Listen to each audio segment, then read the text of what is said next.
ಮಂಡ್ಯದಿಂದ ಡೆಲ್ಲಿವರೆಗೂ ನಾವು ಈ ವಿಚಾರ ತಗೊಂಡೋಗ್ಬೇಕು.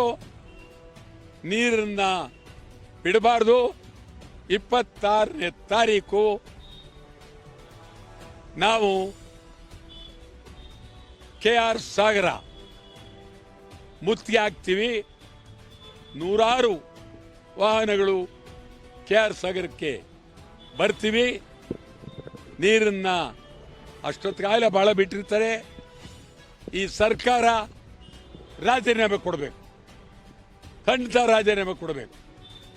ಇವರು ಭಾಳ, ನನಗೇನು ವೈಯಕ್ತಿಕವಾಗಿ ದ್ವೇಷ ಇಲ್ಲ, ಖಂಡಿತ ರಾಜೀನಾಮೆ. ನಿಮಗೆ ಗೊತ್ತಿರಬೇಕು, ನಾವು ಬಂದ್ ಮಾಡಿದಾಗ ನಮ್ಮವ್ರೊಂದು 3 ಜನನ ಕರ್ಕೊಂಡು ಹೋಗ್ಬಿಟ್ಟು ಬಂದ್ ಹಿಂದಕ್ಕೆ ಪಡೆದಿದ್ದೀವಿ ಅಂತೇಳಿ ಅವ್ರ ಕೈಲಿ ಹೇಳಿದ್ಬಿಟ್ರು. ಬಂದ್ ಕೊಟ್ಟವ್ರು ನಾವು, ಬಂದ್ ವಿರೋಧಿಗಳು ಹಿಂದಕ್ಕೆ ಪಡೆದಿದ್ದೀವಿ ಅಂತ ಹೇಳಿಬಿಟ್ರು.